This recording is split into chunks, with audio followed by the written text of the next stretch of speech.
Infinix का note 40 आ गया है और ये अंडर 20,000 वाला स्मार्टफोन है और यहाँ पे आपको बहुत सारे चीज भर भर कर दिया गया है और दो तीन चीज ऐसे भी दिया गया है जो कि अंडर 20,000 के किसी भी स्मार्टफोन में आपको देखने को नहीं मिलेगा।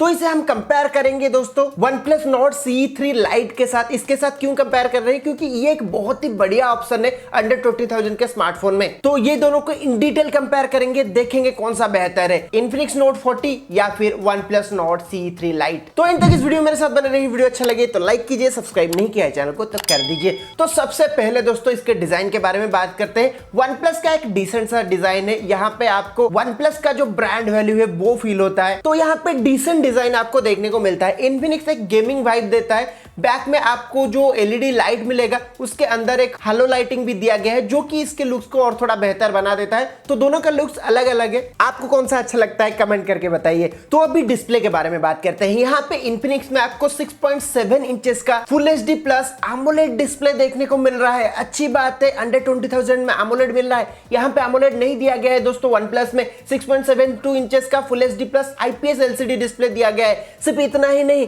यहाँ पे आपको इन्फिनिक्स में 10 बीट पैनल मिल रहा है जबकि OnePlus में 8 बीट पैनल मिल रहा है। AMOLED भी नहीं है, पैनल भी 8 बीट है। तो कलर एक्यूरेसी इतना ज्यादा अच्छा नहीं होने वाला है जितना अच्छा कलर आपको देखने को मिलेगा इन्फिनिक्स नोट 40 में। उसके अलावा 120Hz का रिफ्रेश रेट दोनों में देखने को मिल रहा है। ब्राइटनेस इन्फिनिक्स में 1300 निट्स का दिया गया है, OnePlus में 680 निट्स का दिया गया है। तो ओवरऑल डिस्प्ले के बारे में बात करें तो नो डाउट दोस्तों इन्फिनिक्स का डिस्प्ले थोड़ा बेहतर बन जाता है OnePlus के कंपैरिजन में। अभी परफॉर्मेंस के बारे में बात करें तो यहाँ पे इन्फिनिक्स में आपको Dimensity 7020 प्रोसेसर देखने को मिल रहा है जो कि 6 नैनोमीटर वाला प्रोसेसर है दोस्तों। इस रेंज में 6 नैनोमीटर वाला ही मिलेगा दोस्तों, 4 नैनोमीटर हम एक्सपेक्ट नहीं कर सकते।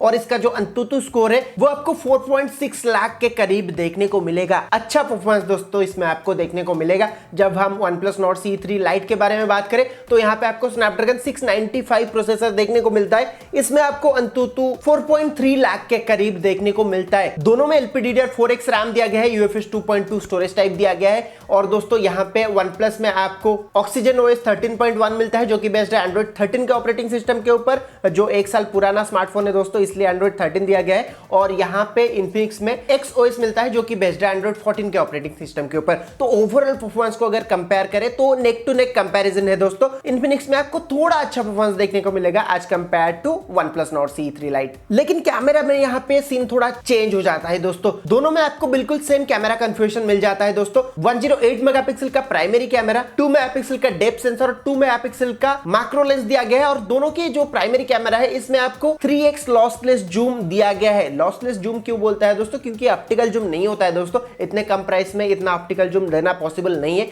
ये डिजिटली जूम करता है दोस्तों और जूम करने के बाद आपके फोटो को कुछ नेगेटिव इंपैक्ट नहीं पड़ेगा, इसलिए लॉसलेस जूम बोलते हैं। तो ये चीज दोनों में दिया गया है। और यहाँ पे OnePlus का जो प्राइमरी कैमरा है इसमें Samsung HM6 कैमरा सेंसर दिया गया है जो कि बहुत ही बढ़िया सेंसर है दोस्तों, जो कि इसके प्राइमरी कैमरा के फोटोग्राफी को और थोड़ा बेहतर बना देता है। तो डेफिनेट सी बात है, अगर नेक टू नेक कंपेयर करें तो OnePlus का कैमरा थोड़ा बेहतर बन जाता है Infinix के कंपैरिजन में। Infinix दोस्तों हमेशा से ही कैमरा ओरिएंटेड स्मार्टफोन नहीं है, परफॉर्मेंस ओरिएंटेड स्मार्टफोन है, ऑलराउंडर स्मार्टफोन है। तो यहाँ पे कैमरा अच्छा देखने को मिलेगा, लेकिन कंपेयर करें OnePlus में थोड़ा बेहतर आपको देखने को मिलेगा। फ्रंट कैमरा Infinix में 32 मेगापिक्सल का दिया गया है, OnePlus में 16 मेगापिक्सल का। और हाँ, यहाँ पे Infinix में रियर में क्वाड एलईडी फ्लैश दिया गया है और फ्रंट में भी डुअल एलईडी फ्लैश आपको देखने को मिल रहा है, जो कि अच्छी बात है दोस्तों। और अभी बैटरी के बारे में बात करें तो दोनों में 5000 mAh की बैटरी मिल रहा है। Infinix में आपको 33 वाट का फास्ट चार्जिंग मिल रहा है, OnePlus में 67 वाट का फास्ट चार्जिंग मिल रहा है। तो OnePlus का फोन थोड़ा ज्यादा जल्दी चार्ज होगा कंपैरेटिवली। लेकिन दोस्तों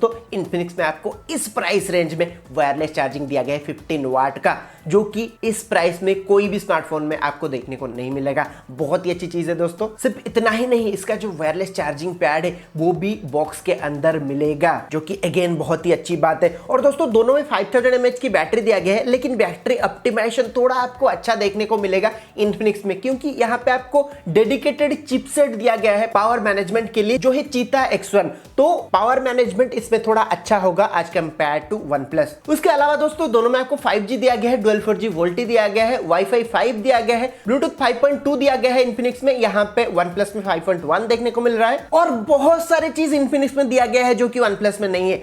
IP53 रेटिंग दोस्तों इसमें आपको देखने को मिल रहा है, जो कि OnePlus में दिया गया है, नहीं मेंशन नहीं किया है दोस्तों। NFC दिया गया है Infinix में। इस प्राइस रेंज में कोई भी स्मार्टफोन NFC नहीं देता है दोस्तों। मोटरोला का जो एज 4050 वगैरह है वो NFC इस प्राइस में लेकर आया, वो भी दोस्तों 3-4 हजार रुपए ज्यादा महंगा है इससे, लेकिन इस प्राइस रेंज में ये पहला स्मार्टफोन है जो NFC दे रहा है। बहुत ही अच्छी बात है। कंपटीशन मार्केट में क्या होता है दोस्तों कि एक स्मार्टफोन अगर कुछ नया चीज लेकर आता है तो बाकी सारे फॉलो करते हैं, तो बाकी सारे स्मार्टफोन भी NFC लाएंगे। और उसके अलावा इन्फिनिक्स में आपको IR ब्लास्टर भी मिल जाता है, FM रेडियो मिल जाता है। अभी कोई भी स्मार्टफोन में FM रेडियो देखने को नहीं मिलता है, यहाँ पे देखने को मिल रहा है। नोटिफिकेशन लाइट सभी स्मार्टफोन में अभी उठा दिया गया है, लेकिन फिर भी यहाँ पे मिल जाएगा। वो नोटिफिकेशन लाइट नहीं है दोस्तों, हल्लो लाइटिंग है जो कि पीछे का फ्लैश लाइट के अंदर, लेकिन वो नोटिफिकेशन जैसा ही काम करेगा। JBL साउंड मिलता है दोस्तों इसमें, बहुत ही अच्छी बात है। और उसके अलावा इन डिस्प्ले फिंगरप्रिंट सेंसर मिलता है। इस प्राइस रेंज में मोस्टली साइड माउंटेड मिलता है, लेकिन यहाँ पे इन डिस्प्ले दिया गया है।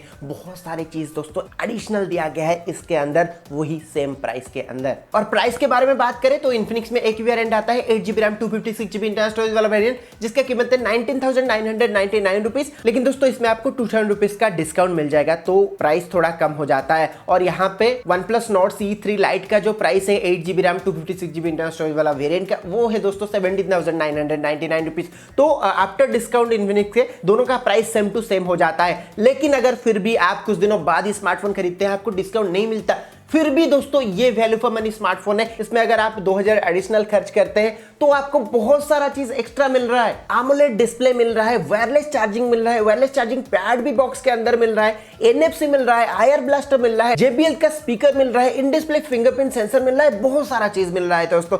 तो डेफिनेटली ये दोनों स्मार्टफोन को अगर हम कंपेयर करें तो Infinix Note 40 बेहतरीन बन जाता है OnePlus Nord CE3 Lite के कंपैरिजन में। तो इतना ही था इस वीडियो में। आपको ये वीडियो कैसा लगा कमेंट करके जरूर बताइए। अच्छा लगा तो लाइक कीजिए, अगर आपने अभी तक टेकफिन को सब्सक्राइब नहीं किया तो प्लीज कीजिए और हमारे फैमिली में जुड़ जाइए। सो मिलते हैं टेकफिन के और एक नए वीडियो में, तब तक के लिए स्टे सेफ, बाय बाय।